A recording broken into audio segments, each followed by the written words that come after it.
Far beneath the ocean's surface, Kepler 822 hums with life, an underwater command station built to support the massive Roebuck 3-1 drilling operation. For the crew inside, it's just another shift in the deep. For Norah Price, a mechanical engineer, the day starts routinely. Power fluctuations happen down here. But then Norah notices something that shouldn't exist at this depth. Water seeping through the ceiling. Seconds later, the situation explodes into chaos. A violent surge of pressure rips through the station. Walls rupture. Water punches its way inside like a battering ram. Kepler 8-2 hasn't just been damaged, it's been breached. Norah runs. She barrels through the corridors, screaming at anyone she sees to get to the nearest bulkhead. Most are too far. Others freeze in shock. Only Rodrigo Nagenda reacts fast enough to follow her. They reach the bulkhead just as alarms scream overhead. Sealing it is the only way to stop the flooding from consuming the entire station. But the automated controls are dead. Norah tears open the panel and forces a manual reboot. The doors finally respond, but 2 crew members are still sprinting toward them. Norah hesitates. If she waits, the flood will reach them all. If she closes it now, those men are finished. She makes the call. The bulkhead slams shut, cutting off the water and sealing the 2 crew members on the wrong side. Almost immediately, a power surge detonates the nearby console. The blast throws Norah and Rodrigo to the ground, knocking them unconscious. When they wake, the station's computer delivers a cold, automated truth. Most of Kepler 822 has already failed. Structural collapse is imminent. Rodrigo suggests an undersea earthquake caused the breach. Norah isn't convinced, and the strange sounds echoing through the hull don't sound like shifting rock. With communications down and no response from the surface, they head deeper into the station searching for escape pods. Along the way, they find Paul Abel, trapped beneath fallen debris. After freeing him,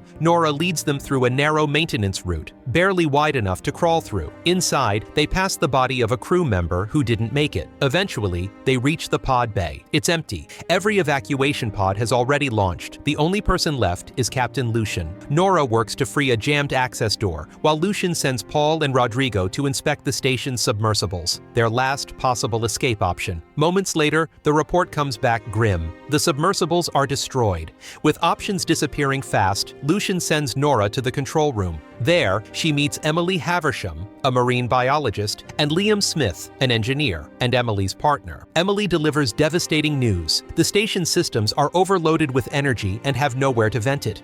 A catastrophic meltdown is approaching. With no surface contact and no escape vehicles, Lucian makes a desperate call. Their only chance is to reach Roebuck 641, another installation nearby. The problem? It's 2 miles away, across the ocean floor. That means walking in pressurized suits, with limited oxygen. The suits were never designed for prolonged exposure. No one has ever attempted a journey like this. But then Liam plays the final transmission received from the drilling site. It's pure chaos. The same unnatural sound Norah heard earlier. Worse, external sensors show the surrounding water temperature has risen by 10 degrees. At this depth, that should be impossible. Still, they have no alternative. They suit up. Emily is visibly shaken. She's never done an open water dive. Rodrigo hands Norah a helmet, assuring her the air supply is solid. Liam arms himself, unnerved by what they're walking into. As the elevator descends toward the exterior hatch, Norah notices fractures spreading across Rodrigo's faceplate. She tries to stop the sequence, but it's too late. The hatch opens.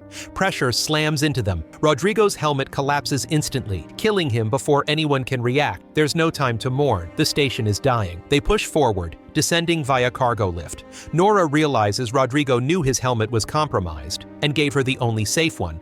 On the way down, they intercept a distress signal from an evacuation pod. Lucian orders a detour. If someone's alive, they can't ignore it. Paul leaves his stuffed rabbit with Emily before heading out with Liam into the darkness. The seafloor is unstable. Visibility is near zero. When they reach the pod, they find it crushed inward, as if squeezed by something massive. The metal is coated in a strange organic growth that doesn't belong down here. A body nearby confirms the truth. No survivors. As they turn to leave, Paul notices something clinging to the corpse. A distorted living shape. It moves. The creature lashes out. Liam fires, killing it. They drag the body inside. Emily examines it. Claws, feeding mandibles, no eyes. She wonders aloud if it's an undiscovered deep-sea species, but before she can finish, the elevator loses power. An enormous shape fills the elevator window. At the same moment, Kepler 822 detonates. The explosion sends the elevator into free fall. Everyone scrambles to seal their helmets just before impact. The lift slams into the seabed, barely holding together. They escape into open water as debris rains down around them. Liam is struck, damaging his suit, but Norah and Lucian keep him moving until they reach a small relay station inside. Norah discovers Liam's oxygen scrubber is failing. She activates a transport mover, and they ride it into an access tunnel. Debris blocks the passage completely. Norah volunteers to scout ahead. She finds a tight underwater gap beneath the wreckage, barely passable. They tether themselves and go one by one, but it works.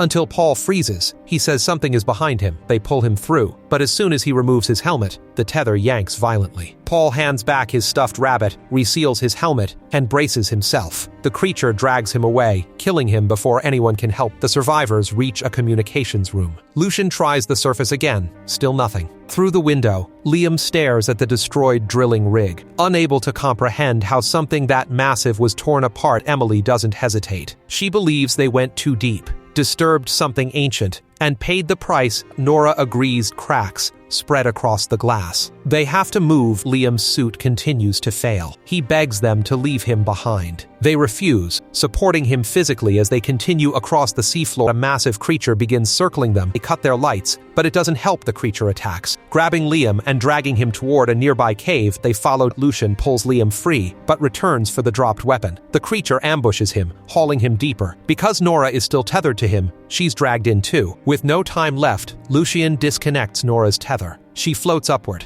Moments later, Lucian's suit collapses. Norah drifts alone through the darkness. She stumbles across the seafloor until she finds an old hatch. Shepherd Station. Abandoned. Silent. Inside, safe for the moment, the loss finally hits her. She breaks down over Lucian's death, then forces herself to keep going. As she searches the station, she finds Lucian's old locker. Inside is a map, one that reveals the full network of deep-sea installations. Norah scavenges the station, finding a spare pressure suit in storage. It's outdated, but functional. She straps on a flare gun, the only weapon she has left, and steps back out into the abyss, recommitting to the original plan. Roebuck 641. As she walks, she keeps talking over the open channel, unsure if anyone can hear her anymore. She pushes forward through the darkness. Then, she hears it. A human voice. She follows it and finds Emily, alive, but barely holding it together. Emily is panicked, disoriented, and when she sees Norah, she assumes the worst. She bolts. Norah tackles her, pins her down, and forces her to look. Slowly, recognition breaks through the terror. Once Emily realizes it's really her, she collapses. Norah doesn't just calm her, she lifts her up. Together, they haul Liam along and continue toward Roebuck. To keep themselves from falling apart, they talk as they walk. After a brutal stretch of silence and exhaustion, Roebuck 641 finally emerges from the darkness. But something is wrong. As soon as they enter, they see it, dozens of creatures suspended from above in a massive cluster. They shut off their suit lights and move slowly, carefully. For a moment, it works. Then Emily's oxygen alarm blares. The sound echoes through the chamber. One of the creatures stirs and launches. It grabs Norah. She shoves Emily away, signaling her to take Liam and run for the door. The creature wraps around Norah, pulling her in, trying to consume her. With no other option, Norah fires the flare gun from inside its body. The explosion tears the creature apart. But now the nest is waking up. Norah reloads, bracing herself for a swarm, when the entire cluster suddenly shifts upward. Something bigger is coming. A deep, ancient roar vibrates through the station. Norah fires another flare into the darkness, and for the first time, she sees the truth. This isn't just another predator. It's colossal. An ancient leviathan. Norah runs. The creature slams into the structure behind her, triggering a shockwave that throws her across the chamber and knocks her unconscious. Emily finds her just in time. Norah's oxygen is almost gone, and her helmet is jammed. Emily grabs a fire extinguisher and smashes the seal, cracking it open just enough to let air rush in. Norah breathes again. They strip Liam out of his damaged suit and sprint through the station as water floods the halls. Doors slam shut automatically, sealing sections behind them, but they barely squeeze through in time. In the control room, they can see the nightmare outside, the monster and its swarm circling Roebuck. Using the station's robotic assistant, Tina, they pull up the layout and race toward the pod bay. 3 escape pods remain. Only 2 still work. Norah doesn't say that out loud. They load Liam into the first pod and launch it. Emily is next, but she realizes the truth. There's no third chance. Emily refuses to leave Norah behind. She insists they'll figure something out together. Norah doesn't argue. She knocks Emily out. Gently but decisively, she seals Emily inside the pod. Before launching it, Norah steadies her, speaking through the glass, telling her she believes she'll survive, that she deserves to. Then, she sends the pod away. Alone now, Norah accepts what's coming, until she sees the creatures turning toward the escaping pods. Norah makes her final move. She overloads Roebuck 641's nuclear core. The chain reaction is instant and violent. The explosion obliterates the station, the swarm, the ancient monster, and Norah herself. The blast also clears the path long enough for the escape pods to reach safety.